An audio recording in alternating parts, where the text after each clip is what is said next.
A royal wedding is coming, but the bride? No one saw her coming. Umuoma village had not seen such excitement in decades. Prince Obinna, the king's only son, was finally returning from the UK. After many years of studying abroad, the entire kingdom burst with anticipation.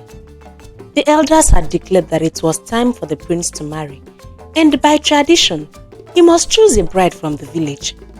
Every maiden prepared, mothers fed their daughters herbs that promised glowing skin. Local tailors were overwhelmed with requests for the finest wrappers. The competition would be fierce. Among the maidens, Chizoba was the most confident, tall, fair, and born into wealth. She was convinced the prince would choose her. "Let's be honest," she told the other girls as they wove their hair by the river. "Who else fits the role of a queen if not me?" The maidens laughed in agreement, except for Adaeze. Unlike the others, Adaeze never dreamed of being the prince's wife. She was different, full-bodied, darker-skinned, and was mocked relentlessly for her weight. "If the prince sees you, he will run back to London," Chizoba once sneered. Adaeze ignored them. She had no interest in competing for a man's attention, but destiny had other plans. One evening, Prince Obinna took a solitary walk to clear his mind. He had been bombarded with rehearsed conversations and fake smiles from the maidens. He wanted to experience the village as it was, not as it had been staged for him. That was when he saw Adaeze. She was by the river alone, humming as she scrubbed clothes against a rock. Unlike the others, she wasn't waiting for him. Intrigued, he approached. "You are not at the palace fighting for my hand?" he asked. She glanced up briefly. "Do I look like someone they would let inside the palace?" Her voice was steady, unbothered. For the first time since he returned, someone spoke to him without flattery. He sat beside her. "Tell me, Adaeze, why are you not interested? Am I not your spec?" She smirked. "Because I don't believe love should be a competition." That night, Obinna could not stop thinking about her. The next day, he found himself at the river again, and Adaeze was there. They spoke and laughed and debated over little things. She did not treat him like royalty, and he loved it. As days passed by, he kept seeking her out. It was no longer a coincidence. One evening, as she spoke passionately about her dreams, he stared at her mesmerized. "Do you know how beautiful you are?" he blurted. Adaeze laughed. "You don't have to pity me, Your Highness." "I'm not," he said seriously. "And stop calling me Your Highness. I'm just Obinna when I'm with you. Call me Obinna." At that moment, she saw something in his eyes she never expected. Desire. But love in a royal setting is never simple. One afternoon, Chizoba followed the prince and saw him with Adaeze. She watched as he tucked a stray braid behind Adaeze's ear and smiled. That night, Chizoba gathered the maidens. "The prince is being bewitched," she declared. "By who?"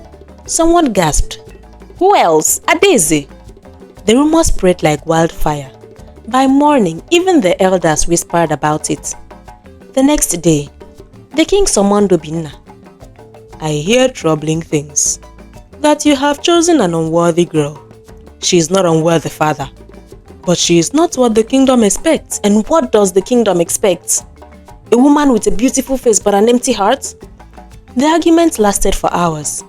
But Obinna stood his ground. "If I must marry, I will marry for love." But the worst was yet to come. Chizoba was furious, so she set a trap. She paid an elder to approach Adaeze with an offer. "Leave the village and you will be given a new life in the city." Of course, Adaeze refused.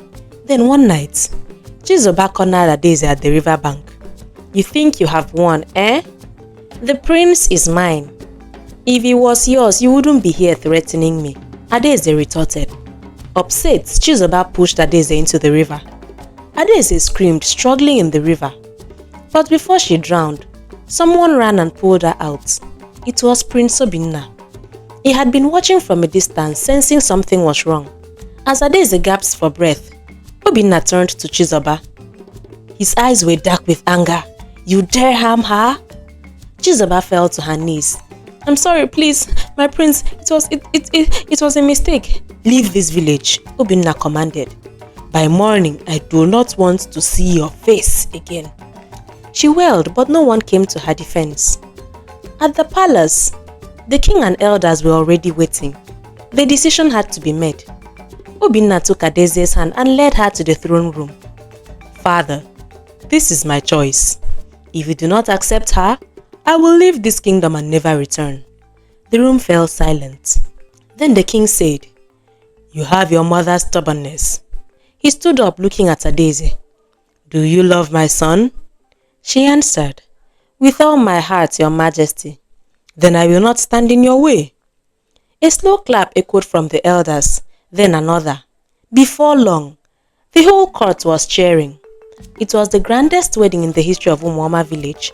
People came from far and wide to witness the union. Adaeze, who was once mocked for her body, stood as the kingdom's new princess. And when she walked down the aisle, Obinna whispered, I told you, you are beautiful. She smiled, and I finally believe it. Chizoba was never seen again.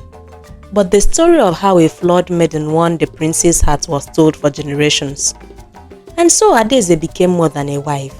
She became a queen who ruled with love, wisdom, and a heart that never stopped believing in herself.